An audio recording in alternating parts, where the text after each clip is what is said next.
Hello my guys, peeps, dudes, and dudettes. Today I will be reviewing the Last Ronin Issue 1. Can I just say that this is the best turtle design we have ever had. He just looks amazing. But anyway, let's get into the review. The book opens up with the Last Ronin walking into some sludge. Then we see off-page people saying, "Cold, huh?" The people off panel begin to say, "Forget the temperature, the toxicity levels gotta be off the charts." Ronin replies, "Okay, enough chit chat." Then on the next page we see the sludge that the Last Ronin is walking in surrounds Manhattan.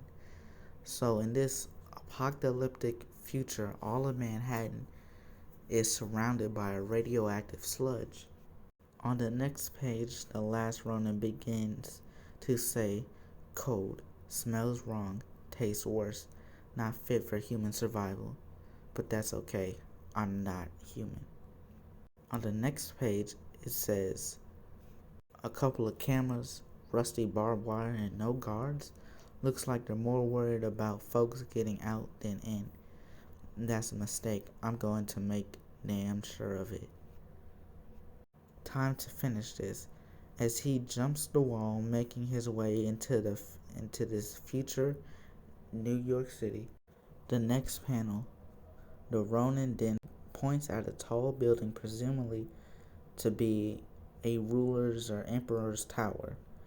Also, this panel reveals that the voices that have been talking to the Last Ronin are actually the dead turtles, or the spirits. We also don't know which of the brothers are dead, so no way to tell who the Ronin is. The brothers then ask, "How are you supposed to get to that tower? Grab a cab? That's a long hump." And a mutant packed head to toe with weapons don't exactly blend in. Ronin then says, "Tell me something a little more obvious. Sides, you know the drill, adapt and overcome." The brothers then respond, "Good luck with that, Ronin." Next, we see the Last Ronin steal a bike from a girl named Jones, which could be a nod to other TMNT characters. But by the end of the comic, she comes back and it's set up for a bigger role. So my theory is that she's actually Casey Jones' daughter. On the next panel, Ronin speeds his way to the tower he was pointing at earlier. But in the process, he makes a whole lot of noise, even throwing the motorcycle at a fuel tanker, causing an enormous explosion. He brings a lot of attention to himself. He is forced to hide in the sewers, but when he jumps out, he is right next to robot security, saying, "Halt, intruder." Ronin says, "Crap, security is lightly armored this time," for an old trick, pulling out a ninja smoke bombs to buy himself some time. But that doesn't work, as these RoboCops are tougher than they look. Ronin actually bashes one in the face so hard the helmet cracks open, revealing a human face.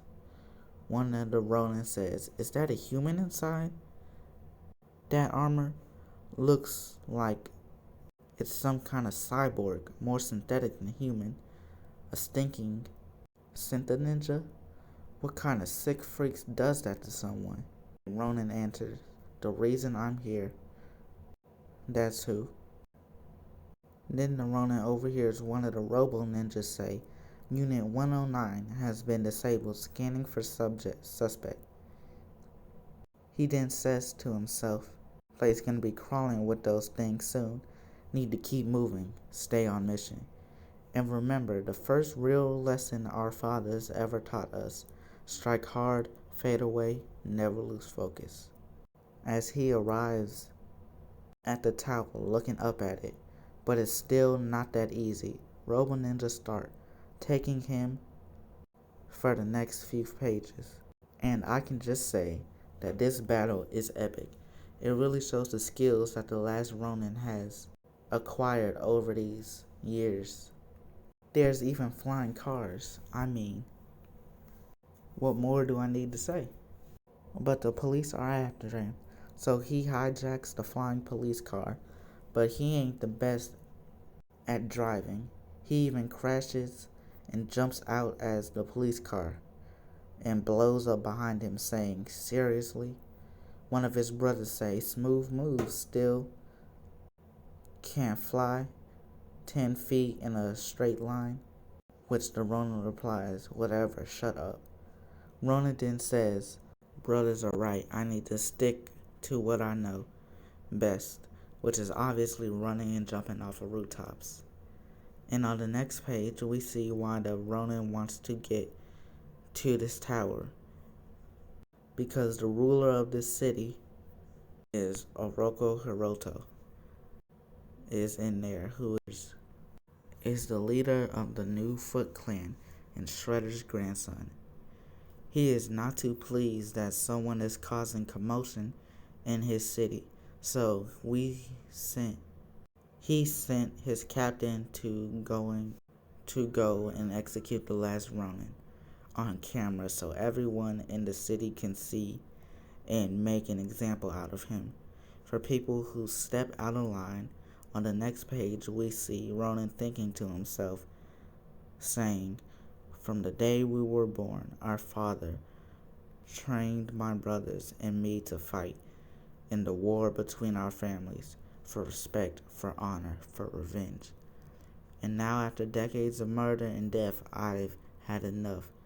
As he finally makes his way in the bottom of the tower, as he sees military equipment everywhere and sees the futuristic foot soldiers. So he's forced to get into a huge battle with a bunch of the robo foot soldiers. Meanwhile, Hiroto on his camera and says, "Why am I looking at the terrorists infiltrate inside the lower levels of my tower?" His captain says, "I understand your concern, but I have activated every resource available to stop him." And Hiroto replies, "No, I don't think you understand either.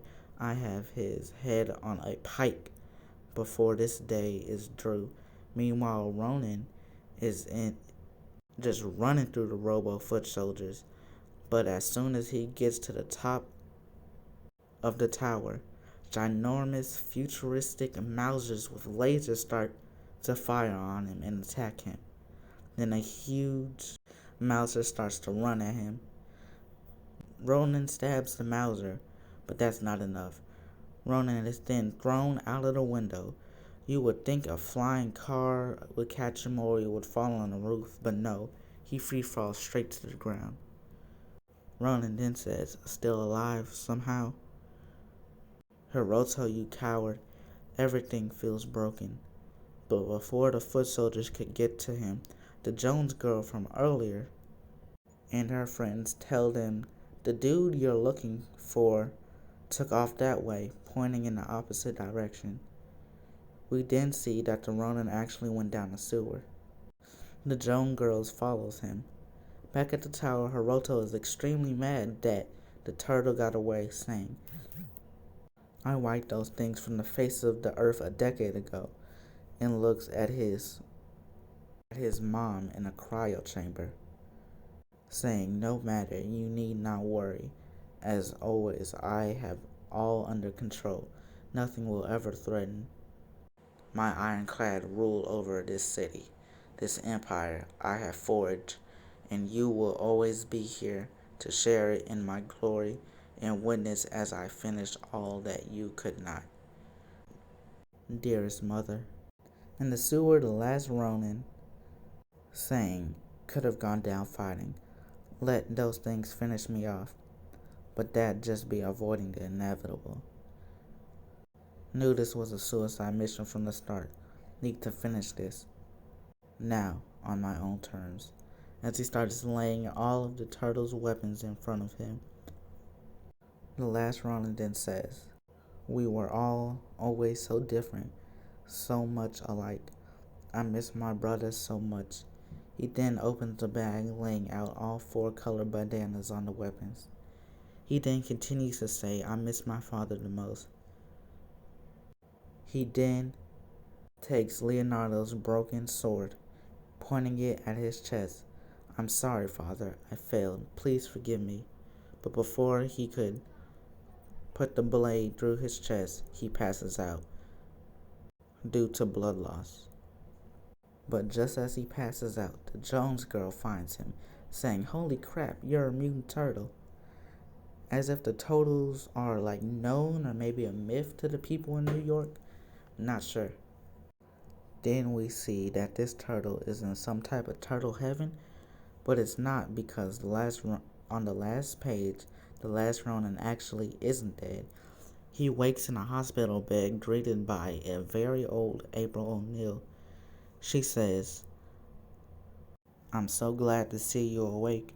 Really had me worried there, mister." "But who were you just talking to, Michelangelo?"